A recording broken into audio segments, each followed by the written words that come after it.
Tolong Bapak Ibu hafal 4 hal, bukan menjaminkan rizki, bukan memudahkan rizki, tidak. 4 hal mendatangkan rizki kemari.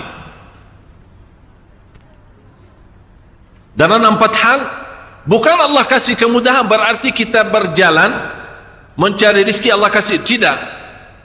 Bukan dikasih kemudahan. Tapi di mana saja kita ada, posisi kita di mana saja, Allah datangkan rizki kepada kita. Yang pertama, qiyamul lail, salat malam. Yang kedua, berbanyak istighfar waktu sahur. Kalau anda tidak salat malam, jangan tinggalkan istighfar waktu sahur. Waktu sahur kapan? Kira-kira 30 menit sebelum azan. Disitulah Allah sendiri memuji. Allah bangga dan senang terhadap orang yang sahur. Sampai ulama berkata, tidak ada ibadah yang terbaik di waktu sahur selain istighfar.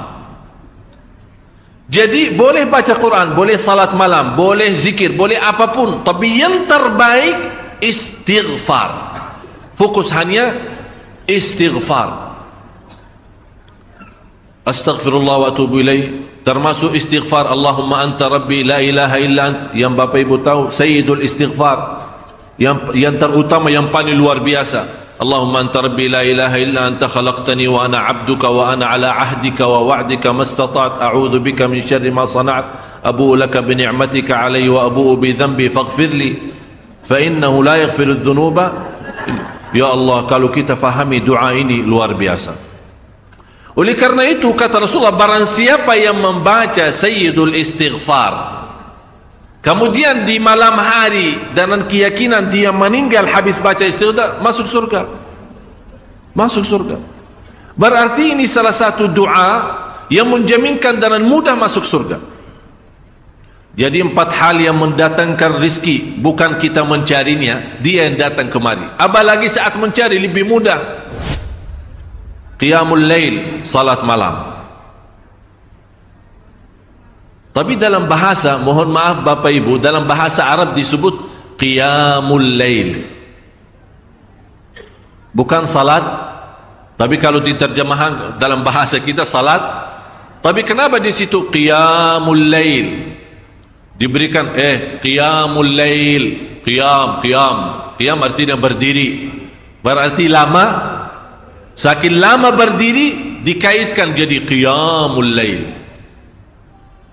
Qumil laila ya ayyuhal muzammil. Apa terus? Qumil lail, berdirilah saat malam. Berdirilah, bukan salatlah malam, tidak, berdirilah malam hari. Itu dahsyatnya di situ berdiri.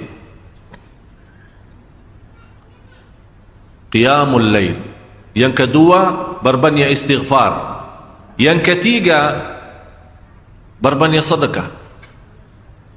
Sebenarnya bukan istilah berbanyak sedekah. Kadang-kadang orang bersedekah 100 juta, udah saya sudah bersedekah 100 juta. Bukan itu. Bukan yang dimaksud berbanyak sedekah itu dari sisi uang itu banyak atau sedikit, bukan.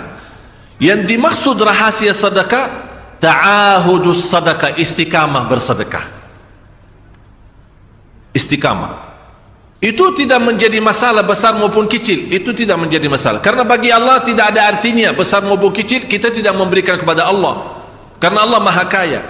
Tapi rahasia sedekah itu kita terus menerus sedekah, siang pagi malam, siang pagi malam, pagi besok terus, minggu depan, tidak pernah berhenti. Setiap ada kesempatan selalu kita membawa sedekah. Itu namanya ta'ahudus sadaqah. Ta'ahud kalau dalam bahasa sebuah janjian, seolah-olah kita ada kontrak kerjasama antara diri dan apa? Dengan sedekah. Itu kata ta'ahud, ahad, berjanjian. Saya berjanji, seolah-olah ada berjanjian antara kita dalam sedekah. Jadi tidak boleh terlepas dari berjanjian, seolah-olah kita menghormati berjanjian. Bagaimana menghormati? Kita terus kerjasama. Kita beri, Allah ganti berkah sedekah. Kita beri lagi, Allah ganti masih terus. Kita beri, masih Allah terus ganti. Itulah dahsyatnya sedekah. Jadi Bapak Ibu, jangan nunggu hari tertentu, bulan tertentu, malam tertentu kita bersedekah. Jangan.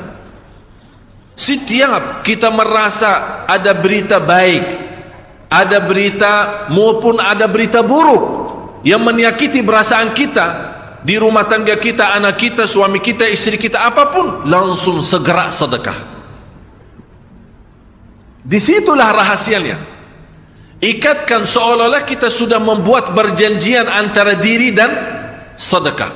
Dalam segala hal, hal senang maupun hal tidak, hal bahagia maupun hal sedih, hal bangga maupun hal lagi menghadapi kesusahan, kesulitan, selalu sehat dan sakit.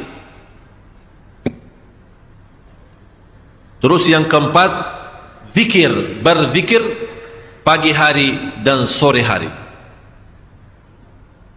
Berzikir pagi hari dan sore hari. Ini 4 hal Bapak Ibu. Berdiri malam hari, itu yang namanya tahajud, banjanya atau lamanya berdiri.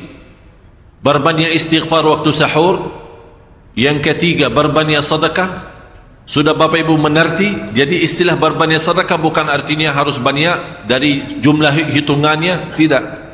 Yang keempat adalah berzikir di pagi hari maupun petang hari.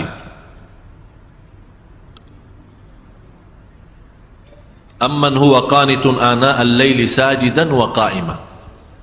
Sajidan wa qa'ima.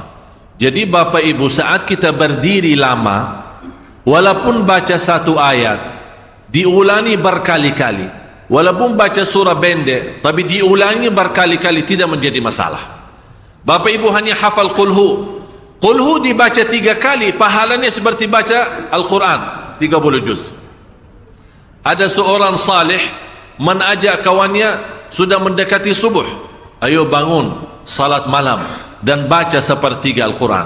Langsung orang itu menjawab, bagaimana saya baca, sebentar lagi mau azan. Bacalah qul huwallahu ahad, salat malam dan qul huwallahu ahad. Jadi Bapak Ibu, yang saya harap, jangan mensusah fikir, ya Allah saya mau baca apaan. Tak usah susah fikir. Baca dan nikmati, yang penting nikmati bacaan. Walaupun qul huwallahu ahad setiap hari. Kalau kita pusing baca, Allah tidak akan pusing mendengar. Malah Allah paling senang mendengar bisikan bacaan dan bisikan doa kita malam hari. Allah paling senang mendengar bisikan doa munajat kita malam hari.